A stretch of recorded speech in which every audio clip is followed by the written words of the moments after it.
Plankton's evil laugh rang through the Krusty Krab. Ah ha ha ha ha ha! Wham! SpongeBob slammed open the front door and turned on the lights. Startled, Plankton fell off the counter, releasing the hold on the secret formula. I knew it, SpongeBob said. Ah! Plankton screamed. Splash! He landed in a soapy puddle on the floor and slipped around the kitchen.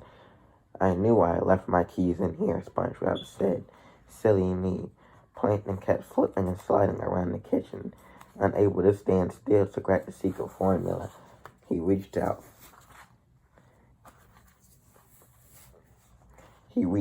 for it and grabbed the keys. That's weird.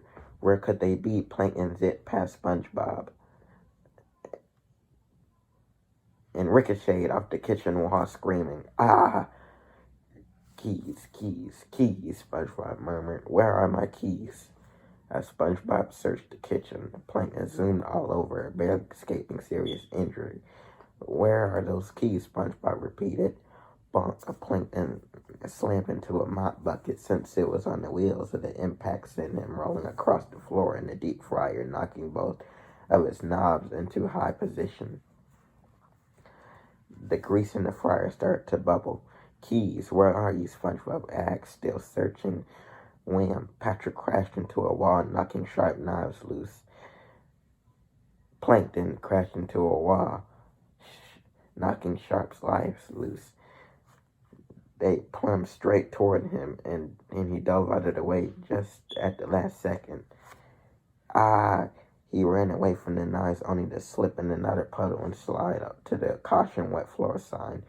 The angled side of the sign attached like a ramp, launching Plankton into the air and towards the secret formula. He grabbed it. Unfortunately, he landed in the potato slicer. Whirl! Turned on, pushing Plankton toward the deep fryer. Oh, SpongeBob gasped. My keys were in my pocket the whole time. He held them up and jiggled them around, laughing. Good night again, Patty. He left without seeing the secret formula drift into the sizzling hot fryer grease. The formula burst into flames. Gone forever. Later that night, Plankton lay in his tiny bed at the chum bucket, recovering from his injuries. He tossed and turned, mumbling, Why? His wife Karen said, You've been asking that question for 20 years. Plankton hopped out of bed, and I still don't have the answer. No matter how egregious my evil plans, success always slips through my fingertips. Why? It's plain and simple, Plankton, Karen said. But before she could give her husband an answer, he interrupted, continued torturing himself. When I was just a little lad, my parents taught me how to make chum. He said, pacing in. He tripped through the pile of chum. Plop. Covered in chum, he continued to speculate the cause of his failure. They taught me how to cook with the chum, how to open my own restaurant, and the importance of keeping that restaurant growing, regardless of how much plotting and scheming it took. But no matter what brilliant planning I had to try to steal the secret formula, someone always stopped me.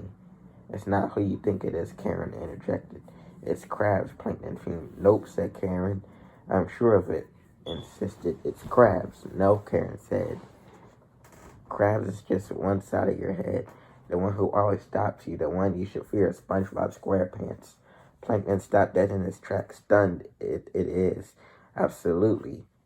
It's SpongeBob who always ruins your plans. No way, Plankton said. But that's an interesting suggestion. Karen, let me think. So Plankton stood there in the chum bucket, thinking.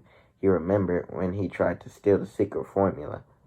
He remembered that time he tried to make off with the formula and got stuck on a balloon. Who was blowing up the balloon? SpongeBob. The sponge had plucked the formula out of Plankton's hands and knocked it back into the vault.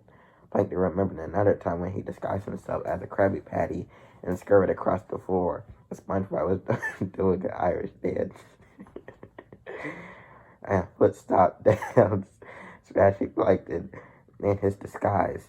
Another time, Plankton had succeeded in opening the secret formula storage vault, only to find SpongeBob inside with the birthday cake and a brightly colored banner that read, Happy Birthday, Plankton.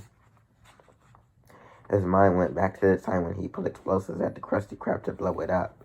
But when he pushed down to detonator plunger, only succeeded in blowing up a balloon where SpongeBob was sitting on. He stopped thinking and turned to his computer. Wife Karen, I just thought of something. All I have to do is get rid of SpongeBob and the secret formula is mine. Karen rolled her digitized eyes. I don't know how you do it, she said sarcastically. I even amaze myself sometimes, he said, smiling. Now down to the evil plan, but first a little orange juice to stimulate my genetic brain. He went to the Chumbucka's kitchen and headed straight for the refrigerator.